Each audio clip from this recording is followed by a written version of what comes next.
the finest. When Mexico sends its people, they're not sending their best. They're not sending you. They're not sending you. They're sending people that have lots of problems, and they're bringing those problems with us. They're bringing drugs, they're bringing crime, they're rapists, and some, I assume, are good people. I will be the greatest jobs president that God ever created. I tell you that. I don't need anybody's money. I'm using my own money. I'm not using the lobbyists. I'm not using donors. I don't care. I'm really rich. I'll show you that in a second. Free trade can be wonderful if you have smart people. But we have people that are stupid.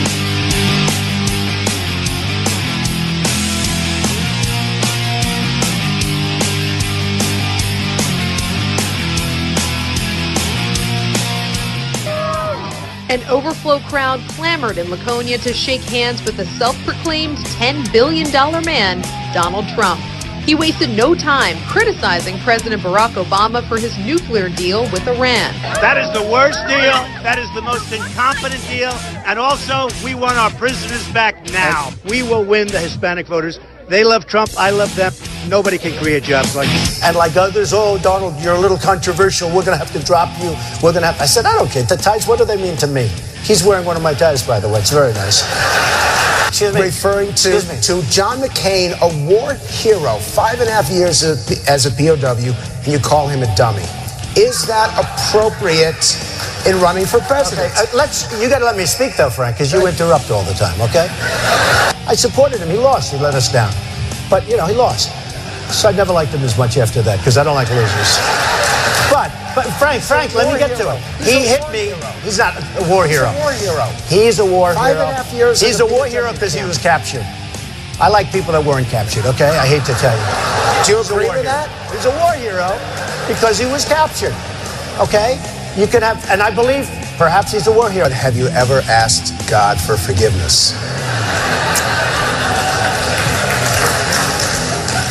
I'm not sure I have. I just go and try and do a better job from there. I don't think so. See, I get a standing ovation. Other people don't.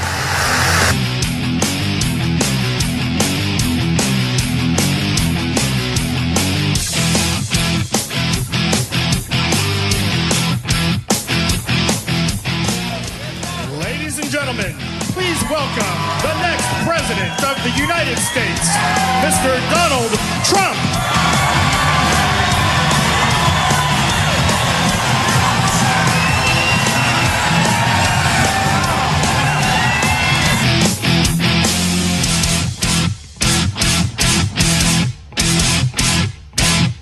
I see Rick Perry the other day, and he's so, he's doing very poorly in the polls. He put glasses on so people will think he's smart. And it just doesn't work. People can see through the glasses. So Lindsey Graham says to me, please, whatever you can do. I'm saying to myself, what's this guy, a beggar? He's like begging me to help him with Fox and Friends. So I say, okay, and I'll mention your name. He said, could you mention my name? I said, yes, I'll mention. And he gave me his number, and I found the card.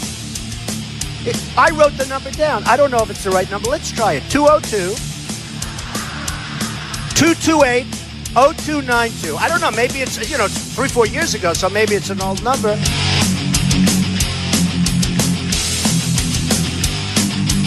Politics now. No one could ever accuse Donald Trump of not knowing how to orchestrate political theater. Today, it was a visit to the U.S.-Mexico border to highlight illegal immigration and border security, issues that have propelled him to the top of the polls. Are you still in favor of a wall? Oh, yeah, in certain sections, you have to have a wall, absolutely. And by the way, the wall will save you a tremendous amount of money, but there are areas that you have to have the wall. The first thing we have to do is strengthen our borders, and after that, we're going to have plenty of time to talk about it. Thank you very much. Thank you, everybody. That what you said when you said that the people across the border are rapists and murderers. No. We're talking about illegal immigration, and everybody understands it. And you know what? That's a typical case. That's a typical case of the press with misinterpretation. They take a half a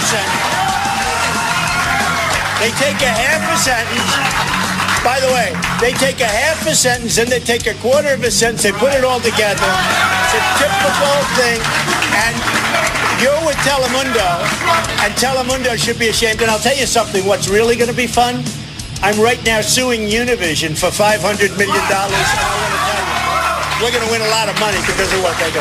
So I want to just, again, I want to thank you. No, you're finished. You've obviously been proven.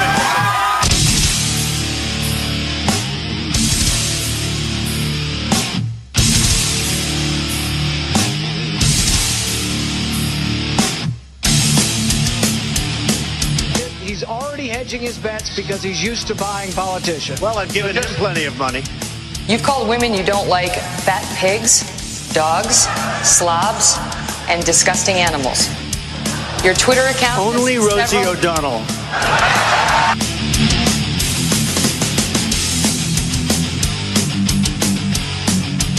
You know, you could see there was blood coming out of her eyes, blood coming out of her wherever.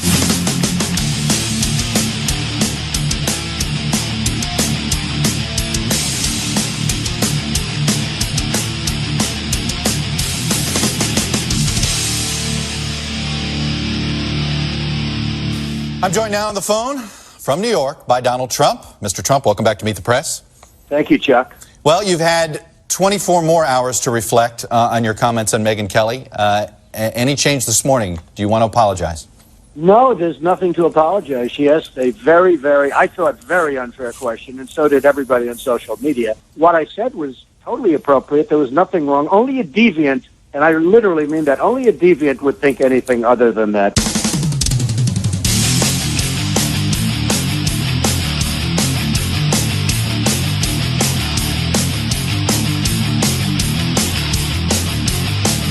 I would never give up my microphone. I thought that was disgusting. That showed such weakness. The way he was taken away by two young women. The microphone, they just took the whole place over.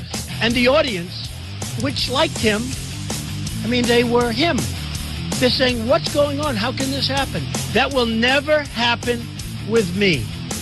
I don't know if I'll do the fighting myself or if other people will. But that was a disgrace. The way I felt badly for him. But it showed that he's weak. I am really enjoying what I'm doing.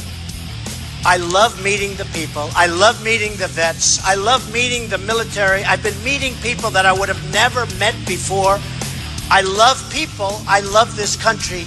We are going to make it so strong and so powerful and so respected all over the world. We're going to bring our jobs back. We're going to bring our money back. We're going to save Social Security. You are going to love President Trump. Thank you very much, everybody. Thank you. Thank you. Thank you. Boston Mayor Marty Walsh challenges the ice bucket challenge. Is that something you'll do? Look, he's a clown, Marty Walsh. I don't even know who he is. This guy, Marty Walsh, he spends all this time and effort and money on an Olympic bid, and then he goes out and you know, he's talking about ice bucket challenges. Get a real mayor. You okay?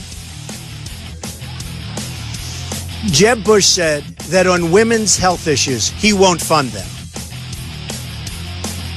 Whose phone is that? You ready? Third time. Ready? Yes, I'm taking questions right now. Yeah. Am I going to take questions? She just asked, Casey, am I going to take questions from reporters? What am I doing? Am I taking questions from reporters? They'll tell you I'm taking questions. By the way, unlike Hillary, this is unlike Hillary. Do we agree? And do you agree with me? Does everybody agree with me? They're smart. Let's give them a helicopter ride, okay? Right? Good? I don't know. Let's go see.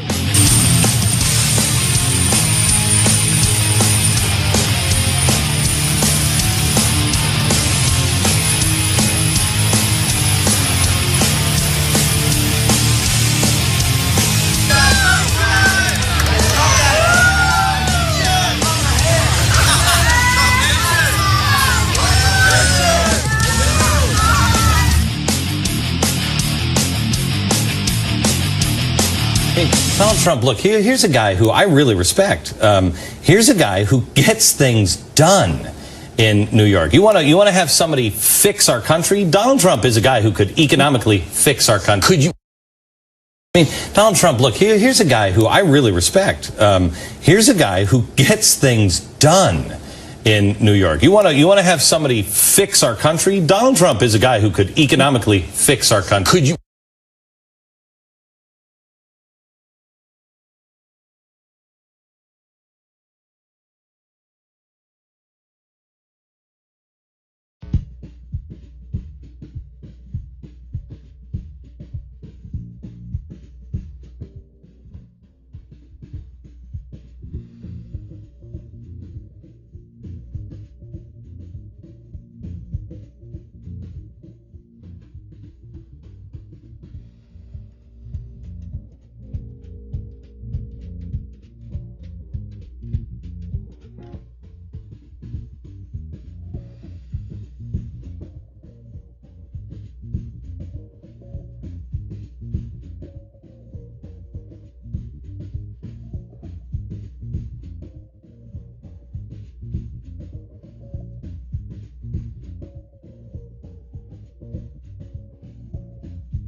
At the end of the rally, you'll get to hear more of Big and Rich's awesome lyrics about coming to your city. I'm glad to be in your city.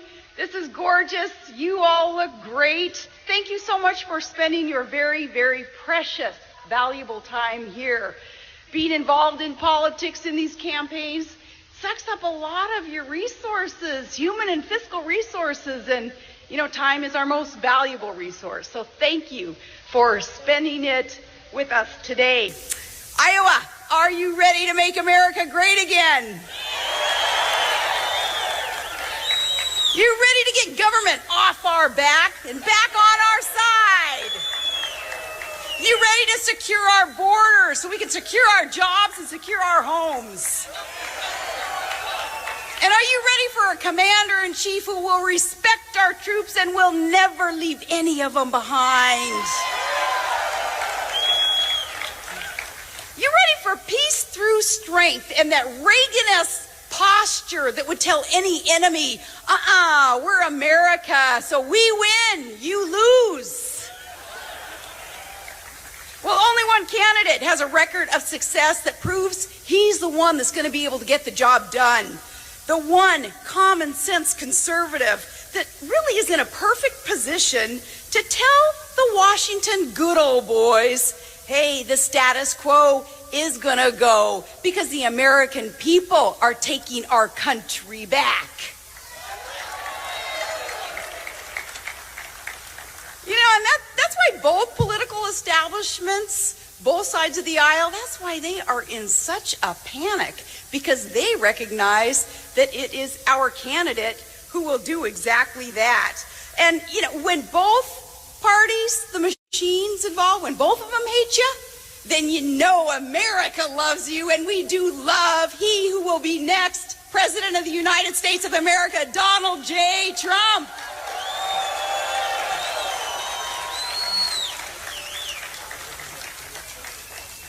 As I suggested, politics being kind of brutal business, man, you find out who your friends are. That's for sure. And I know that you all probably go through your own battles, maybe with family, with friends, you know, kind of, at least in the arena of ideas, duking it out, trying to find that best candidate to lead the country.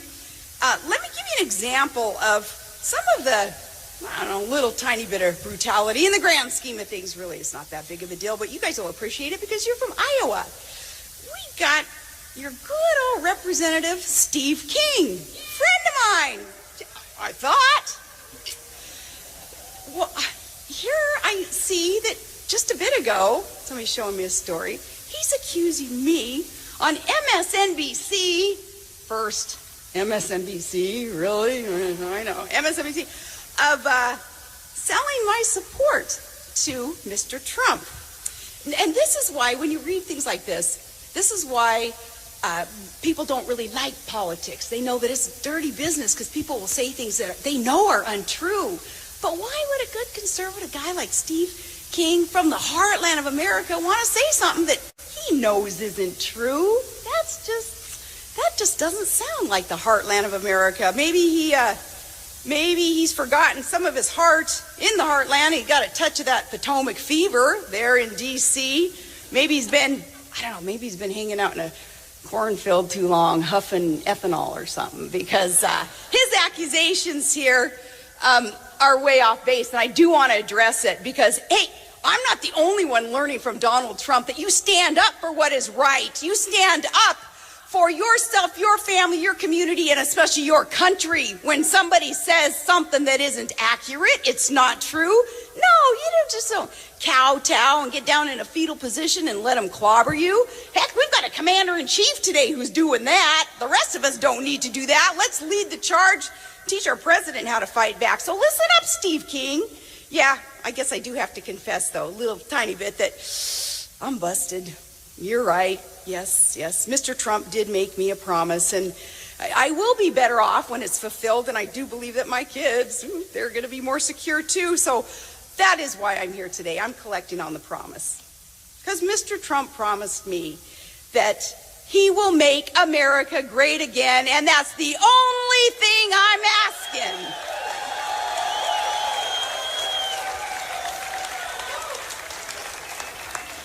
So some of these Republicans, and I'm proud to stand on the planks of the Republican platform, we're right, we are right, and really adhering to them and building upon those planks, America will be made great again. But these Republicans, doggone it, when I look at them trying to beat up Mr. Trump and claiming that he's not conservative enough, and I'm thinking, what's their definition of conservatism? Look at the mess that they've helped get us into. You know, if that's the definition of conservatism, of growing government and, allowing some of the things that are going on today, well, then we got to redefine conservatism. And we worked really, really hard to send Congress a GOP majority, didn't we, in these past elections?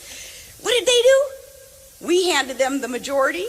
They handed Obama a blank check that opened borders for unvetted, illegal aliens that come in and can take American jobs, and a blank check it funded Planned Parenthood against our will, and it funded bloated budgets and jacked up trillions and trillions of dollars of new debt that our children are going to be handed. That is so immoral. It's illegal. It's to think that they can get away with that. They hold the purse strings, but that's what's happened. And that blank check, too, making no sense because it's led us to things like, oh gosh, to pay the bills then, we have had to print money out of thin air. Quantitative easing. We've had to borrow money from foreign countries to turn around and give to foreign countries. That's not a whole lot of common sense. I think common sense is an endangered species in D.C., and that's why we need to make these changes. No. That blank check, too, what it did for crony capitalists, it paid for perks. But really, the only thing that they paid, lately especially, is lip service.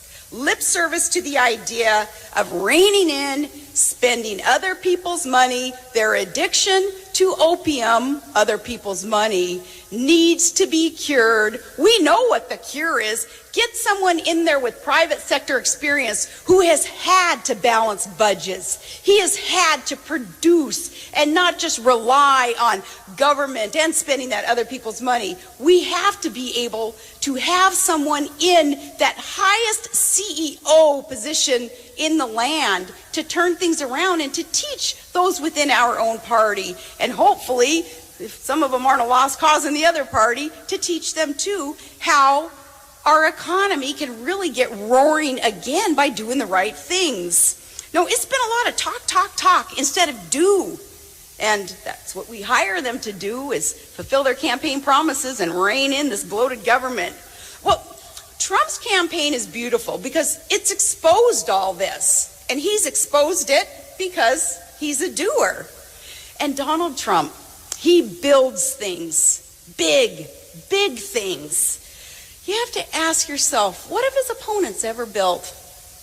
Big vocabularies, big debt, no, big war chests again, being able to spend other people's money. And that is the problem, that we have had no leadership in D.C. to stop the D.C. insanity. So Iowa, are you ready to fix the problem? You are going to be leading the nation tonight. It's you, and the eyes of America are upon you. You'll lead the nation in this. You know why Barack Obama really trashed our Constitution and just ran roughshod right on over Congress and rammed those executive orders down our throat? You know why he did that? Because he could. He knew that he could.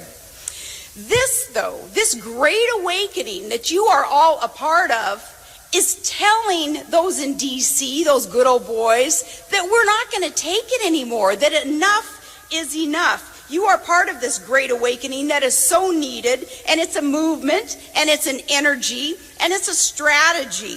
It's a strategy where we know that it's now or never to make America great again. That's how important this election is. It is now or never. And this campaign was born of that urgency. And really, it is all about you. You who grow our food and teach our children. You who run our main streets and run our factories, own the businesses, and you who fight our wars, you know that we are at a tipping point. It's so funny, though, that the Beltway pundits, so many in the media, they don't know that, though. They won't admit it anyway. They're still saying, dang, I can't figure out this Trump thing. Where's all this energy coming from? And I say, dang, what's not to figure out? We love our country and we'll fight for it. We love our freedom and we'll fight for it. A lot of us here, we proudly cling to our God, our guns, and our Constitution. And those who don't, they still want to be with us to fight for it, our rights to exercise that. That is why we are here as a part of this movement. Those who maybe don't believe in those specific values and things that listed there, they still want to fight with us so that we can save the freest, most generous, most exceptional nation in the history of mankind. So what is not to get? We're clear. We're here. Get used to it. We need to send a message tonight, Iowa. We need to be able to count on you leading the charge for the rest of the nation. We're rooting for Donald Trump. And you know why? Because Trump roots for us. He has worked so hard and he has seized opportunity to earn his success. And he wants that great success for the rest of us too. And he's using it to help his fellow man. He wants that for all of you. He is beholden to no one but we the people. And he is beholden to nothing except doing the right thing to restore constitutional government back into the system. That's the only way we save our republic. So you're here for the right reasons. He's in it to win it. He's running for the right reasons. I thank you from the bottom of my heart for speaking on behalf of so many millions of Americans tonight when you go to caucus and you cast that vote for Trump. He wants that success. He wants the best for all of you. So to make America great again, let me introduce to you the next President of the United States of America, Donald J. Trump.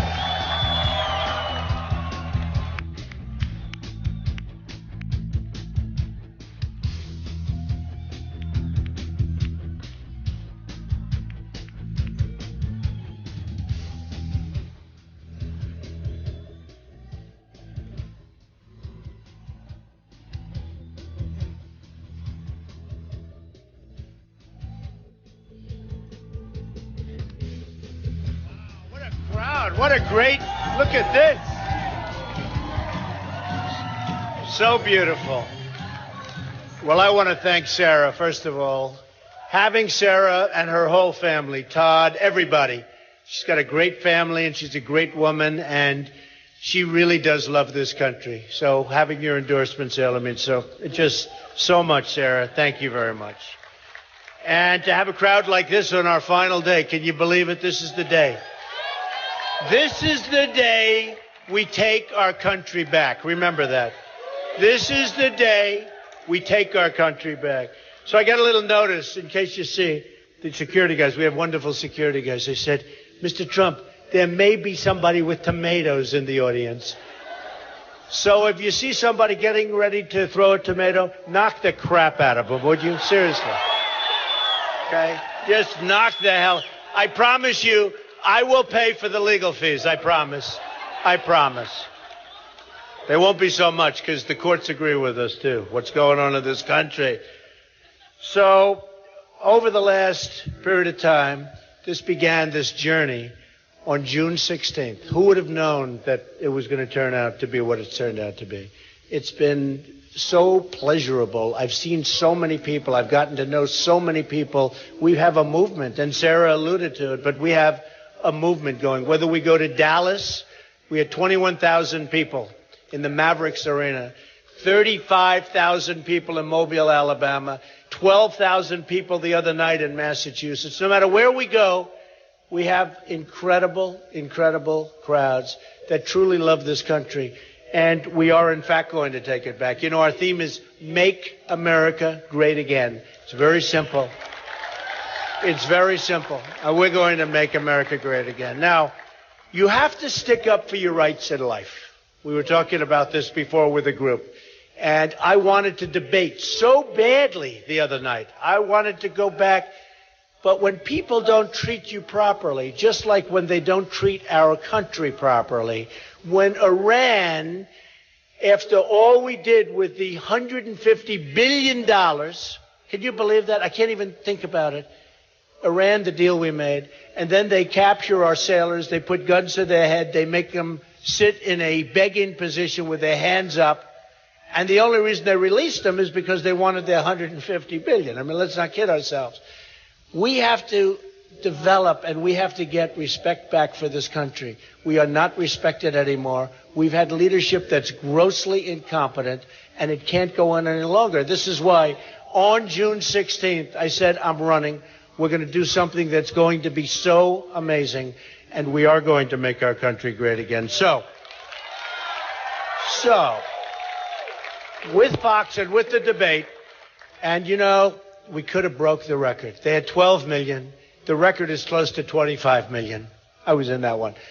25 million. We would have broken the record that night, but we did the right thing. And frankly, Fox is great. We're back. We're friends, all of that stuff. But I said, I'm not going into that debate. And we held something in lieu of the debate. I said, let's have a rally for the veterans, right? We love our veterans, right? And at that rally, we raised in 1 hour $6 million. Is that good? So, you know, our veterans are not properly taken care of. It's a scandal. The Veterans Administration is corrupt. It's incompetent. It's run so badly. We have veterans that wait 6 days for a doctor in a waiting room. Can you imagine? You go to a waiting room. You've done so much for the country. You were wounded. You're not feeling well. Something could be very, very, I mean, you see what's happening with the death. Something could be minor, and you're waiting 6 days, and it turns into be major.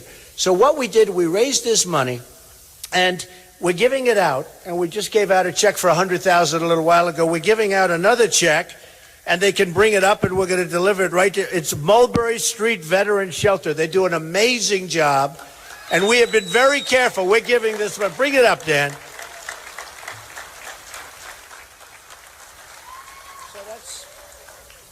That's a great group of people, and we have so many of these checks. They're all over the place. We're giving them out. This was in lieu, and by the way, the poll numbers just came down from New Hampshire. I went through the roof. I think they did it. They respect the fact that we stand up for our rights. We have to stand up for the country, and we have to stand up for our rights.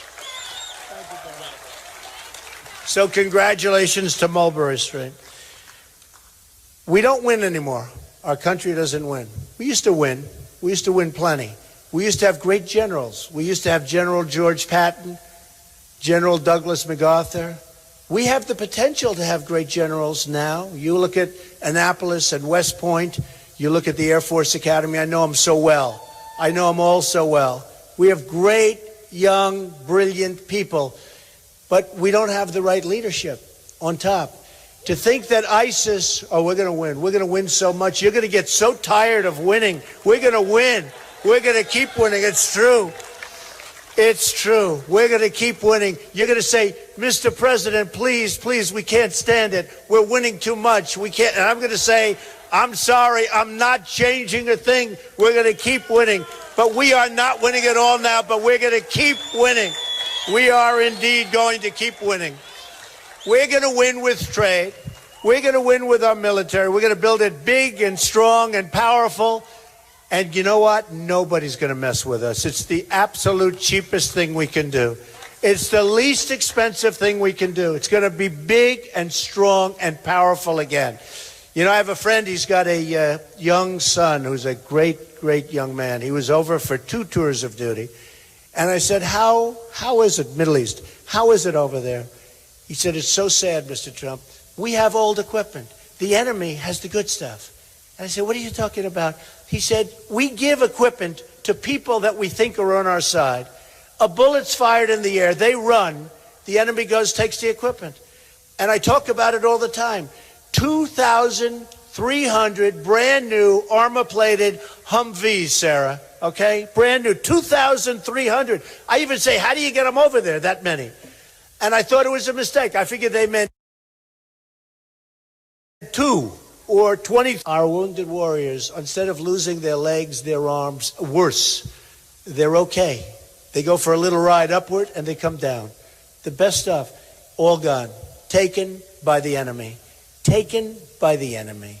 So we don't know who we're fighting for. We don't know how to fight anymore. We have generals that go on television. They're always constantly on television.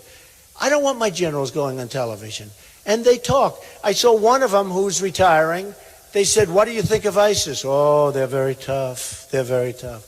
I said, what's he doing? What's he doing? You know, you're talking about 30,000 people. What's he doing? Why is he saying that? It just emboldens them to do what they want to do. And we have to hit them so hard and so fast. They're cutting off Christians' heads. They're cutting off everyone else's heads. They're maniacs. We got to hit them so hard and so fast. And we're going to do it when I get in, and it's going to be over with quickly.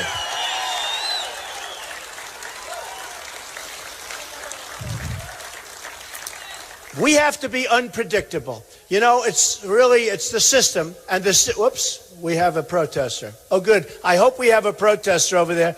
Camera, show them how many people are in this room. Get out of here, please. Get them out.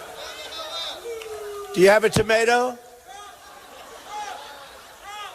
All right, you can get them out. You know the story. I can't get the cameras to turn, ever. And my wife, Melania, who's here right now. In fact, come on up, Melania. Come on up. Come on. This is a true story. So, now this is 100% true story. Melania, so great, such a great supporter. Unbelievable. She said, you know, if you run, I can't get the cameras to turn, ever. And my wife, Melania, who's here right now. In fact, come on up, Melania. Come on up. Come up. This is a true story. So, now this is 100% true story. Melania, so great, such a great supporter. Unbelievable. She said, you know, if you run, you will win. I said, what do you mean? She was my pollster. She turned out to be my pollster. She said, people love you and they respect you. If you run, and actually run, she said, if you just say you're going to run, they're never going to go with you because they're going to say it's never going to happen and it's not going to poll. I said, but I said it and they don't want to put it in the poll. She said, you have to actually say you're going to run. And if you run, if you go out and actually run, you're going to win. So that, you know, a lot of things have happened. But I have to tell you, she says to me every time I come home, how big, how great was that audience? Like in Dallas, the audience was unbelievable. This big stadium, and it was packed in Mobile, so many places, Oklahoma, 20,000 people. And I'll say, did you see that crowd? She'll say, no, didn't see it. Didn't see it. Why? They never showed. All they do is show your face. They never show the crowd. And the only time they show the crowd is when there's a protester. So I love our protesters. And I actually thought 100% that these cameras, you know, they're new, beautiful. Look at all those networks back there. Look at all those lights on. Every one of them. Every time I make a speech, it's live. I'd rather make speeches someday when it's not live. But you know what? Those cameras, I thought they were fixed, like they couldn't turn, because they never move. And then one day we had a protester, not so long ago, rough guy, big voice, sounded like Pavarotti, and he was throwing punches. He was swinging. He was hitting people, throwing punches. And I was rough. I said, get him out of here. I was much louder than that. Get him out. Get that guy out of here. Beat the hell out of him. Who cares? And I'm screaming. And the next day, and this guy was a bad guy. He was a rough cookie. And the security took care of it. And by the way, the police, the most incredible people, right? Our police. We love our police. We love our police. Like our veterans, the police are not being treated properly either. I'll tell you what, they're not being treated properly. So they took this guy out, and I was rough. And the next day, headlines, Trump was horrible and abusive and this. All right. Next day, I'm making a speech, and there's another protester. And I said, please, don't hurt him. Easy. Don't worry about. Next day in the newspapers, Trump's really not as strong as we thought he was. Maybe he's weak. But it is true. What happens, I'd go home. I'd say, did you see the crowd? And Melania would say, no, I didn't see any crowd. They just keep it on your face. And I said, isn't that a shame? They purposely, we have the biggest crowds there are. Bernie Sanders has, by the way, he's second, in all fairness. Oh, I'd love to run against him. Oh, can you believe it? To run against the communist in this country. I'd love that. Wouldn't that be great? And I'll have Sarah up here. We will have a lot of fun. But I would love to. But I think I might rather run against Hillary, right? I think there'd be something really good about that. But the question is whether or not she's going to be able to run. So with Melania, I don't know. She's got a big question going. So every night, so I'd say finally, I say, you know what, honey, you're coming. I'm going to introduce you to the crowd. This is an incredible crowd. By the way, Caucus, tonight, Ivanka is going to be in this room. She's going to be my representative. Who's standing right here? Ivanka, come up. Melania, say a few words. Come on. Hello, Iowa. This is very, very special night, and you're voting for your next president, the man who will work for you, who will work with you. And who is that man?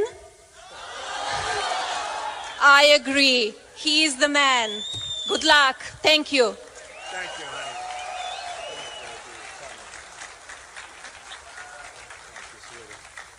This is so nice. You know, this is like the last speech before the big event. I'm going to go home. I'm going to let Ivanka really work up here tonight. She's staying right here because in this room at 7 o'clock, she's going to convince everybody to caucus properly, meaning Trump, right? And if she doesn't do a good job, I'll say, Ivanka, you're fired. So we're going to have a good time. Ivanka, say a few words, honey. Hi, everyone. It is so nice to be here, and hopefully I see all of you and then some back tonight. So that's when it really counts.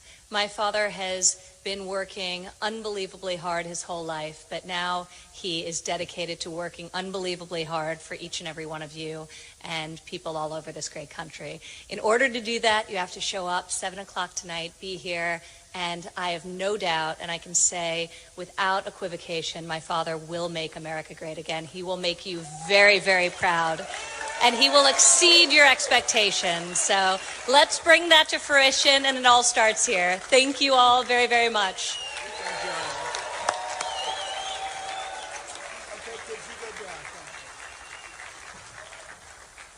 You know, this is a little like when I graduated from college or high school. It's over in terms of Iowa for a little while. Now, we're going to be back for the general, okay? And we're going to win the general. We're going to beat Hillary so bad. I'm telling you, we're going to beat her badly. Because I still think it's going to be her. Because I think basically, Sarah, I think you agree, I think the Democrats are protecting her. Do you agree with that? I think they'll find all sorts of things, all sorts of illegality. It's already been found. I mean, how many lawyers have to go on television and say she's guilty, guilty, guilty? They know the facts.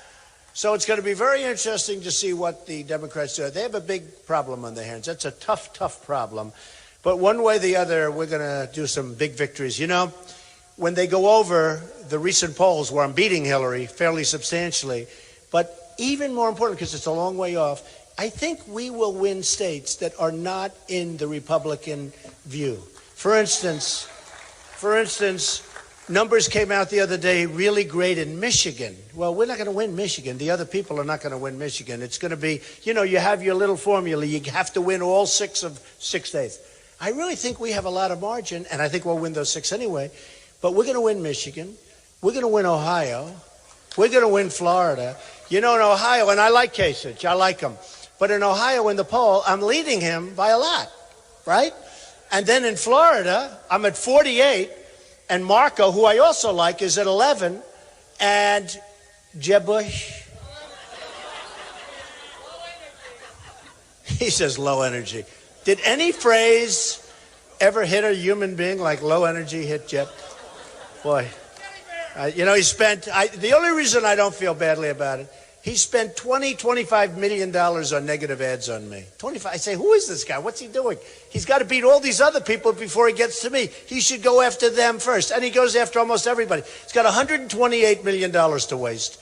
Wouldn't it be great to give that to the veterans groups? I mean, instead of wasting it. So I think we're going to win states that were never in the vocabulary. They were not going to be won by any Republican. And, you know, you look, and you just look at the kind of poll numbers. When Florida is at 48%, and that's 48. A study came out the other day, a poll of sorts, said that Trump does great with the African-American community. And I know I do. I knew that. And they actually came up with a number of 25%. And they said, you know, if Trump got 25%, no Republican gets more than 6 or 7%. They said if Trump got actually 25%, the election's over. It's actually over. You have yourself a Republican, and you have somebody that's going to do a great job for you. And we're going to do great because we're going to bring back jobs. We're going to bring them back from China. We're going to bring them back from Japan. We're going to bring them back from Mexico, who's doing a big number on us. I love Mexico. I love the Mexican people. But their leaders are too smart for our leaders. They're too cunning for our leaders. Their leaders are doing an unbelievable job. I wish our leaders could do the same job to other countries. But again, we don't win. We never have victory. So we're going to change that. You look at China. Take a look at what's going on. And I talk about, because that's really, they have got us figured so beautifully. And then they come over, their leaders come over. We give them fancy state dinners. We roll out the red carpet. You got to talk. You got to negotiate. You don't have to have these dinners that last for 7 hours. You got to talk, and you got to negotiate, and you got to get them back on track. They're devaluing their currency, which I don't think Obama even knows what the hell it means. They're devaluing their currency. They're making it impossible for our businesses to compete. Impossible. And again, I don't blame them. The largest bank in the world is a tenant in one of my buildings in Manhattan, okay? The largest in the world. They definitely pay their rent on time, I want to tell you. They are so big. You talk about a bank too big to fail. This bank blows everything away by many times. So I have the biggest bank. I sell condos to these people for millions and tens of millions of dollars. Everything is good with China. The problem is their leaders are too smart and too cunning for our leaders. Our leaders can't handle them. And what's happening is when they start devaluing, you know, when they devalued about 6 months ago, they devalued the largest devaluation they've done in 2 decades. And I said, wow, that's amazing, because we figured that was the end of it. But we have so many other problems, and we have people that don't understand the art of negotiation. But I do. Oh, they're not doing it with us, don't worry. So beautiful. That was so cute. Thank you. Will you give her a hat, please? Give her a Make America. That was so, what timing? But they don't understand it. So what's happening is our country is being eaten away. Now, this is by everybody. But China is the king when it comes to this. Now, what's happened is in the history of the world, there has never been a greater theft than what China has done to our country, the USA. There's never been anything like it. We have rebuilt China. We've rebuilt their roads, their bridges, their tunnels. We've rebuilt everything. They've taken out so much money. And Boeing, as an example, they make an order for planes. They want them built in China. They want all of the intellectual properties. They want all of the rights. This isn't like a normal situation. We have to stop it. And we can stop it because we have all the cards. What people don't understand is we have all the cards. But we're using people to negotiate that are political hacks. They have no talent. They're not business people. We have the greatest business people in the world. The greatest. Many of them have endorsed me. Carl Icahn just endorsed me. You know Carl. And if we used a Carl Icahn, or, look, I know most of them, the greatest. Some are horrible people. Some are miserable, disgusting people that Sarah Palin would never, ever have dinner. She'd say, who is this person? I never want to see him again. But who cares, Sarah? They're the best negotiators in the world. Those are the people we want, right? So you're okay with one quick dinner. We'll make it a McDonald's or something. Hey, they don't want to have dinner either. They just want to work. That's all they want to do. These are the greatest negotiators in the world. I know them. I want them representing us with China, Japan, Vietnam, a new one that's really just killing us. They're going to represent us. We're going to make our country rich again before we can make it great again. A woman came over to me, and a lovely woman, recently at one of the events, and she came over and she said, Mr. Trump, I really, really like you, but 2 things. Number one, are you nice enough to be president? I said, honestly, I think I'm a really nice person. I love people. I love helping people. That's why I'm doing this. We're going to straighten out the country. It's such a mess. I said, I really think I'm nice, but I don't think it matters that much anymore. I think people want competence. They want toughness. They want straightness. They also want heart, because we're going to get rid of Obamacare and we're going to repeal it and replace it with something that's so good and so much less expensive. And we want to have heart, and we want to take care of people. We have to take care of people. So she said that. She said, okay, I can understand that. I said, it really isn't about niceness, but I think I'm a nice person. Then she said, But I don't like when you say you're going to make the country rich again, Mr. Trump. Now, this was obviously a pretty naive woman. In all fairness, as I tell the story, I say, I liked her a lot, but it's pretty naive. I said, look, here's the story. It may not sound great, and it may not sound even politically correct, which is a good thing, not a bad thing, because this political correctness is out of control, totally out of control. But I will tell you this. We right now, in terms of everything that we're doing, we're going to make our country rich as hell. We're going to take it back. We're going to create all of these things that we created. We're going to get rid of the regulations. I have so many people in small businesses, people that have farms, people that have where a little puddle forms and they consider it a lake, and you have to get environmental impact studies to get rid of your puddle. They say it's absolutely impossible. So we're going to bring it back to where it was. We're going to make it strong. We're going to be competitive again. We're going to go with my tax plan. We're going to make our country rich as hell, and we can't do anything else. Once we make it rich, it becomes great. But right now, we're a debtor nation. $19 trillion going now because of the really horrible budget just approved by the Republicans in one day. It's going to be $21 trillion. So we're going to make our country rich. We're going to make our country great. We're going to do all of these things. And we're going to start winning big on trade. We're going to start winning big. And we're going to create borders that are as good as any borders anywhere in the world. They're going to be strong. They're going to be powerful. They're going to be amazing. And then we're going to build a wall. And the wall... And this is a real wall. This isn't a wall that's, like the little walls we have where they drive the trucks over. I even say, you ever see the pictures? I saw one today. They have a wall, and they just build a ramp, and they drive the trucks over it, loaded up with drugs. So we get the drugs, and they get the cash. Comes back. Hard to believe. They build ramps right over these little walls. The walls I build, to see that ceiling, figure quite a bit higher. These are walls that if somebody gets up there, they're not coming down very easily. Nobody's getting up there. We're going to have real border security, and people are going to come into our country, but they're going to come in legally. They're going to come in legally. We're going to have a country again. So all of these elements we're doing, it's not that hard. We can't continue to go this way because we won't have anything left. But it's not that hard. When they say it's going to take 25 years to balance our budget, and you hear it, the politicians, they're all talk, they're no action, they'll never get it done, folks. I dealt with the politicians beyond anybody. Nobody knows politicians better than Donald Trump. I will tell you, they are all talk, they're no action, they're good for one thing, getting reelected over and over again, using people's money from their lobbyists, from their special interests, using people's money, and it's not going to happen anymore. A lot of times you see these really dumb deals, and you'll say, that's dumb, it doesn't make sense.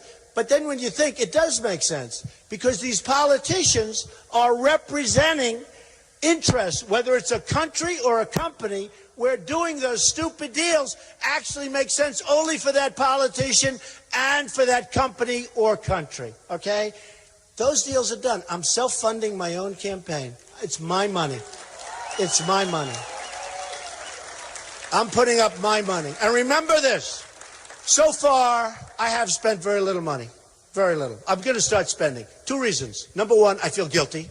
Number 2, I don't want to take a chance. It's true. Sarah, I feel so guilty.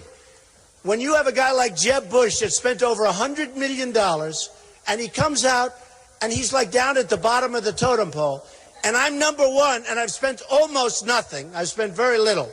Very, very little. And I don't want to brag about that because I want to spend money. I want to spend it. But it's hard to spend it because they give me so... Look at all those cameras.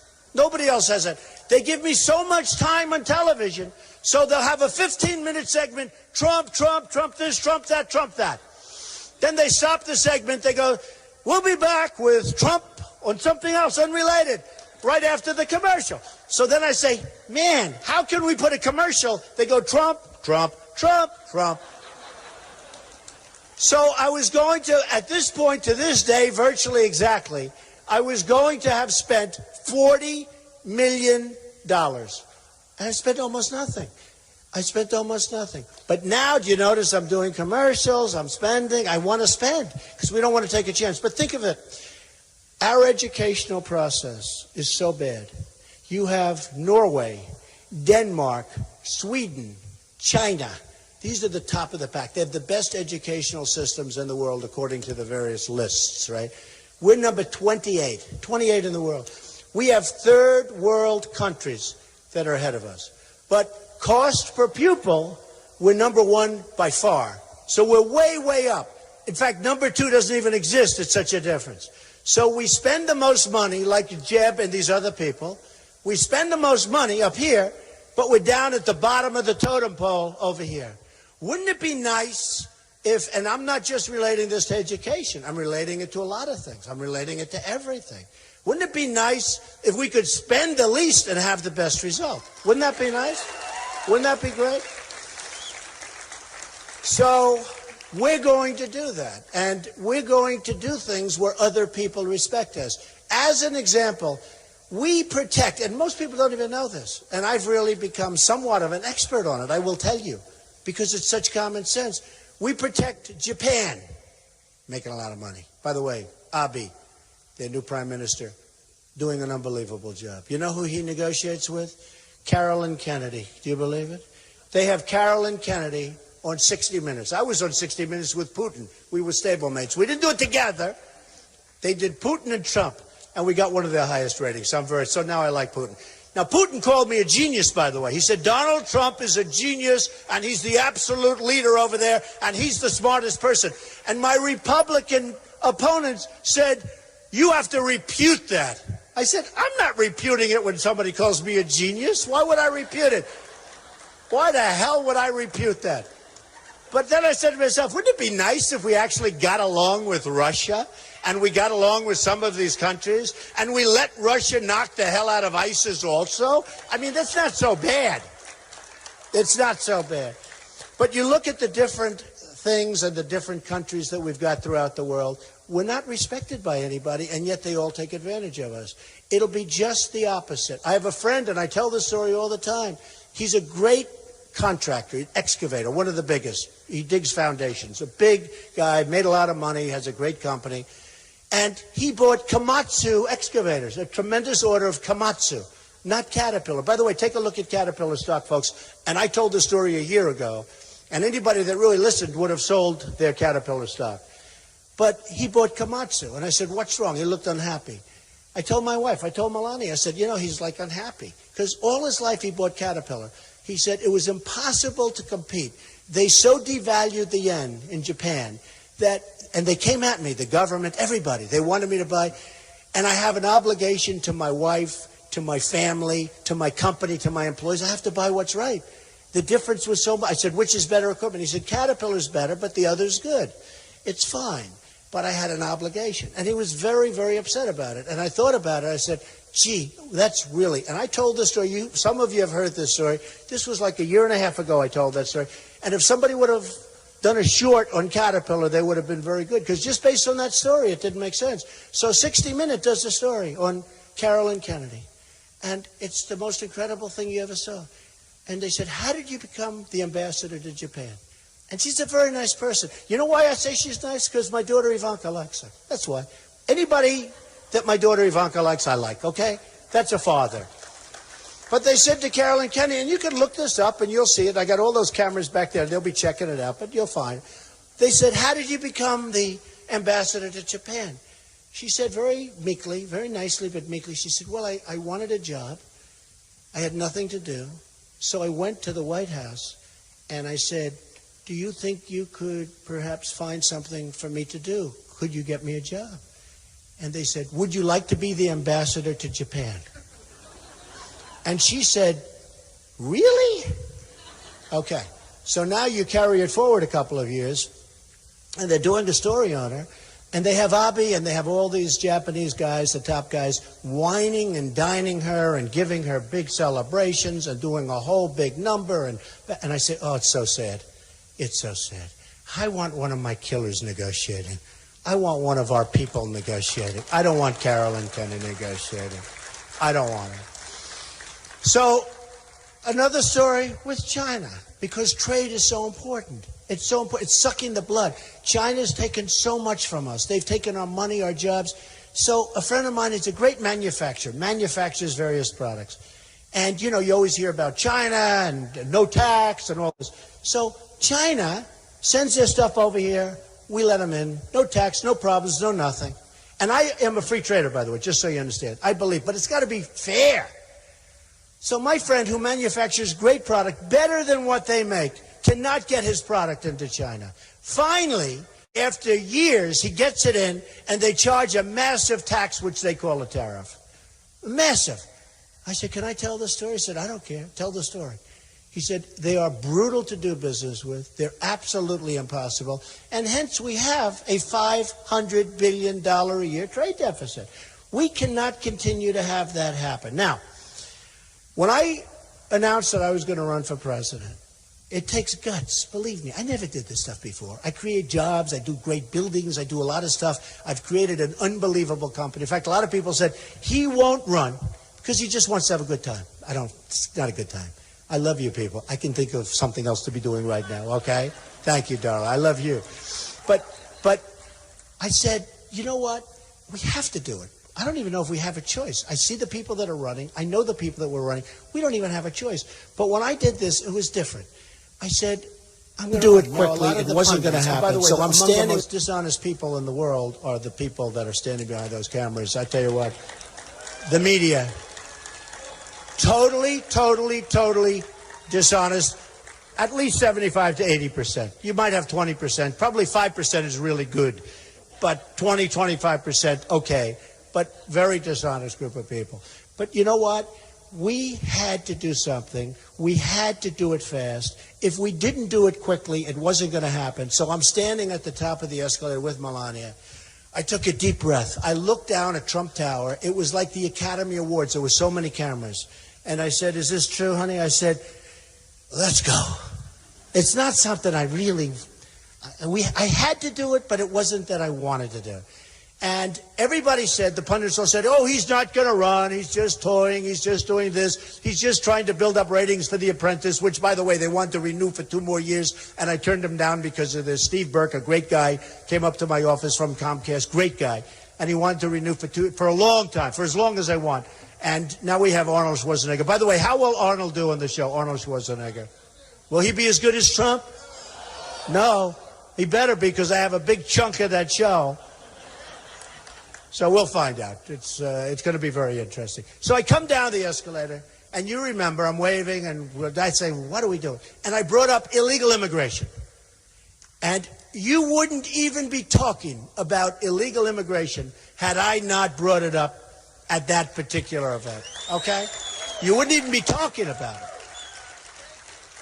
And I talked about other things, but illegal immigration turned out, and boy, did I remember Rush Limbaugh, he said, Donald Trump received more incoming than any human being I've ever seen. And he was right. So what happened is I come in, and man, was I being hit for 3-4 weeks. In fact, I said, am I going to have to go like this for like a year till we get this whole thing done and win? And I said, boy, this is like brutal. And then about 2 or 3 weeks later, they started coming my way. And all these candidates started saying, well, you know, because they were seeing what was happening. Because almost from the time I announced, I've been #1 in the polls. And it was immigration, but it was also other things. It was toughness with ISIS. When CNN did their poll, who leads with ISIS? Trump. Who leads with security? Trump. Who leads on the border? Trump. Who leads with the economy? Trump. But I don't mean a little bit. I mean like I was at 60 and 70 and 50 and 40, and they were at 2 and 1, and forget it. And I said, wow, that's really amazing. But we brought up things. And then you had Paris, and you had 130 people killed by animals, and that the press called a mastermind. Remember the mastermind? They said, oh, the mastermind is still loose. I said, don't call him a mastermind. Call him the guy with the filthy, dirty hat, who's probably a low IQ guy. Call him a bad guy. He's not a mastermind. You know, they're using our internet. They're using the internet to radicalize our youth. And they do that because these guys call them masterminds. When he called that guy, I have gone, and I have to tell you, I went on a rampage for about a week saying, don't call them S. I haven't heard that anymore. They don't do that anymore. You can't, you're playing right into their hands. They're promoting. They're good promoters. ISIS is a good promoter. And when these kids leave our country and they join ISIS, and then we allow them back in our country, we're never going to do that again. Day one, they leave, they fight for ISIS, they're gone, they never come back. They never come back. So what happened is, we're coming down the escalator, and I talked about trade, and I talked about Mexico, and I talked about a lot of different things because everybody's taking advantage of us, or we're losing a fortune, and we're just being destroyed. And then all of a sudden you have Paris, and then you had, as you know, recently in Los Angeles, a similar thing. We had 14 people killed, other people, by the way, in the hospital. With Paris, it's 130 people, and it's people that are in such bad shape in the hospital that there are many more going to die, and some wounded so badly that you wouldn't believe. And remember this, Paris has the toughest gun laws in the world. France has among the toughest gun laws in the world. You can't have a gun unless you're a bad guy, in which case you can have all the guns you want. So in Paris or in Los Angeles, if we had a few of these people like you, or that tough cookie looks like he could be a very good shot, right? If we had a few people in those rooms that happened to be carrying guns, because we are going to protect our Second Amendment, remember that. But if there were people in those rooms, in the case of Los Angeles, they actually threw them a wedding party. They knew them, they were friends, and they were still killed. Just boom, boom, boom, nothing coming in the opposite direction. Now, if we had guns in that room where the bullets are coming in the opposite direction, you wouldn't have had the problem. You would have had a problem, but they would have had a real big problem because they would have been gone. They would have been gone, and they would have been gone fast. So these people that talk about destroying our Second Amendment and chipping away like Obama, chipping away at it like Hillary Clinton, chipping away. She wants to do more than chip away. She wants, as far as I'm concerned, she wants to get rid of our Second Amendment. So that'll be a whole thing. I guarantee you one thing, lots of things. Number one, Second Amendment, 100%. 100%. Second Amendment, so important. So important. And you need it. You need it today. You need it for protection. It's your last line of defense. You need it. You have to have it. And if you don't have it, we're not going to have a country either. So many things and many institutions, they're hurting. They are hurting Christianity. They're chipping away and fighting Christianity. I came up the other day and I said, fairly recently at an event, I see the hatred, the total hatred, radical Islamic terrorism. We have a president that refuses to use the words. No matter what happens, even though it's 100%, refuses to use the words. I said, we have to take a moratorium. We have to see what's going on. We have too much hatred. There's so much hatred. You see the danger and the problem that two young people that got married, that became radicalized, have done. There's too much hatred. Again, like what I did at the opening, I took tremendous heat. 2 weeks later, everyone's saying, Trump is right. We have to study it. There's such hatred. He's the only one with the guts to say it. I don't want to say it, but they say he's the only one with the guts to say it. So I just want to thank everybody. It's been so incredible. Iowa is an incredible place. It's just amazing. The people are amazing. But I have to say this, all over the country, they've been amazing. This is about the last speech that I'll be making in this position in Iowa. And it was special to me to come and do it, even though I had to drive through some pretty rocky areas, right? Pretty rocky stuff, but there was no way. They said, Mr. Trump, I think based on the weather, you could probably get away with not making this speech. I said, are you kidding? I wouldn't even think about it, okay? So, besides that, Sarah was here, and if I don't have the courage to not be here for my Sarah. And Sarah, again, I want to just say, you, Todd, the entire family, you're spectacular people. So respected. You are so respected. And there is a group of people, and it's a damn big group. They'll do anything for you. So stand up, Sarah. I just want to thank you once again. Sarah Palin, everybody.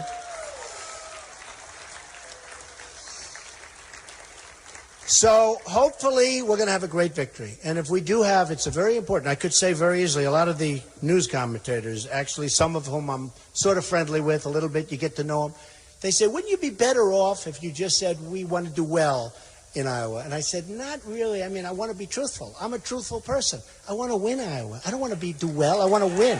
I want to win. You know, 3 weeks ago, I was 11 points down. Now I'm 7 or 8 points up, and there's been this tremendous swing, and I really do. The evangelicals have been incredible. Everybody has been so incredible.